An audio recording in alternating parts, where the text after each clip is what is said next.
Selamat pagi siswa-siswiku sekalian. Bagaimana kabarnya? Semoga kita semua selalu diberikan kesehatan. Amin.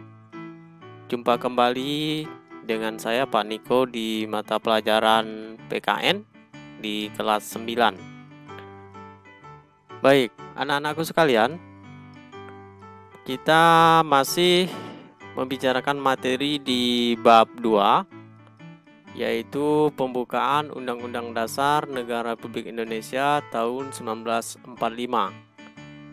Nah, tujuan pembelajarannya kalian bisa baca lagi, karena ini sudah saya sampaikan di pertemuan sebelumnya. Jadi kita skip. Nah, saya tampilkan lagi pemetaan materi, supaya memudahkan kamu dalam mempelajari serta memahami materi kita di bab 2 ini. Kemarin kita sudah membicarakan bagian A-nya itu makna alinea pembukaan Undang-Undang Dasar Negara Republik Indonesia tahun 1945. Hari ini kita masuk ke bagian yang B, yaitu pokok pikiran pembukaan Undang-Undang Dasar Negara Republik Indonesia tahun 1945. Nah, nanti pertemuan berikutnya baru kita lanjut yang C, yaitu sikap positif terhadap pokok pikiran pembukaan Undang-Undang Dasar Negara Republik Indonesia tahun 1945. Kita lanjut. Nah, saya sampaikan dulu di bagian prolog atau pengantarnya. Tentu di sekolah ya, kemarin pada saat situasi normal kamu sudah pernah ditugaskan untuk membaca teks pembukaan Undang-Undang Dasar ya, pada saat kita melaksanakan upacara bendera yang rutin kita laksanakan setiap hari Senin. Nah, tujuannya apa? Yaitu untuk memperkenalkan pokok pikiran pembukaan Undang-Undang Dasar 1945 sebagai salah satu bagian fundamental bagi Indonesia kepada kita. Nah, pembukaan Undang-Undang Dasar Negara Republik Indonesia 1945 ini mempunyai isi yang terdiri dari 4 alinea, di mana setiap alinea pada pembukaan Undang-Undang Dasar 1945 ini mempunyai makna dan isi yang berbeda pula. Nah, di samping itu, setiap alinea mempunyai makna khusus ya, jika ditelusuri lebih lanjut. Nah, jika sebuah teks memiliki makna khusus, tentunya teks tersebut juga memiliki pokok pikiran. Nah, pokok pikiran pembukaan Undang-Undang Dasar 1945 ini merupakan gambaran suasana batin dari undang-undang itu sendiri. Jadi, setiap pokok pikiran tersebut mewujudkan cita-cita hukum yang menguasai dasar hukum negara, baik yang tertulis maupun tidak tertulis. Jadi, pada dasarnya, hakikat pokok pikiran pembukaan Undang-Undang Dasar 1945 ini dibagi menjadi 4, yaitu persatuan, kemudian keadilan sosial, kemudian kedaulatan rakyat, dan yang keempatnya ketuhanan. Nah, seperti apa penjelasannya? Mari kita simak. Nah, kita langsung ke pokok pikiran pertama, yaitu persatuan tadi.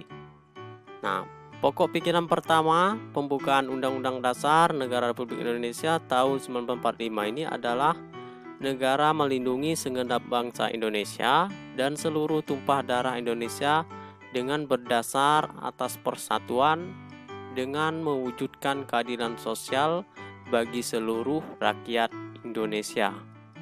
Nah, itu ya sesuai dengan isinya ya. Nah, lalu pokok pikiran kedua yaitu negara hendak mewujudkan keadilan sosial bagi seluruh rakyat Indonesia. Nah, lalu pokok pikiran ketiga yaitu negara yang berkedaulatan rakyat berdasar atas kerakyatan dan permusyawaratan atau perwakilan. Dan yang keempat, pokok pikiran yang keempat yaitu negara berdasar atas ketuhanan yang Maha Esa menurut dasar kemanusiaan yang adil dan beradab. Nah, itu tadi ya beberapa penjelasan dari pokok pikiran dalam pembukaan Undang-Undang Dasar Negara Republik Indonesia tahun 1945. Nah, jadi pokok pikiran keempat pembukaan Undang-Undang Dasar Negara Republik Indonesia tahun 1945 itu mewujudkan cita-cita hukum yang menguasai hukum dasar negara, baik hukum tertulis maupun hukum tidak tertulis.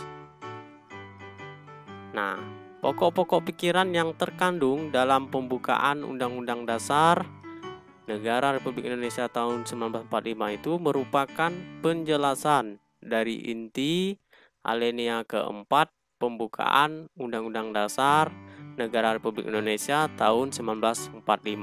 Jadi, pokok-pokok pikiran itu sebenarnya sudah terkandung dalam penjelasan di alinea keempat, yaitu isi dari Pancasila itu ada di alinea keempat. Nah, kalau contoh-contohnya kemarin kan sudah dijelaskan di pertemuan sebelumnya. Jadi saya tidak lagi menjelaskan contohnya apa saja. Itu sudah kita jelaskan di pertemuan sebelumnya. Kita lanjut. Nah, agar tujuan negara terwujud dalam pelaksanaannya, negara harus didasarkan pada suatu dasar politik negara, yaitu negara persatuan republik yang berkedaulatan. Nah, kita lihat kesimpulan dari materi kita pada pagi hari ini. Ini sebenarnya sudah kita pelajari di kelas 8 kemarin. Sengaja saya tampilkan lagi supaya kamu tidak lupa. Nah, pokok pikiran yang terkandung dalam pembukaan Undang-Undang Dasar bisa kita lihat kesimpulannya. Pokok pikiran pertama yaitu Persatuan Indonesia tadi. Kemudian pokok pikiran kedua keadilan sosial. Pokok pikiran ketiga yaitu kedaulatan rakyat. Dan pokok pikiran keempat ketuhanan dan kemanusiaan. Nah, saya juga akan tampilkan lagi hubungan pokok-pokok pikiran dalam pembukaan Undang-Undang Dasar 1945 dengan sila Pancasila. Nah, di situ kamu bisa lihat pokok pikiran yang persatuan tadi, yang pertama tadi, itu berhubungan dengan sila ketiga.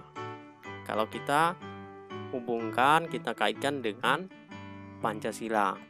Kemudian yang kedua, negara berkeadilan sosial, itu berhubungan dengan sila kelima.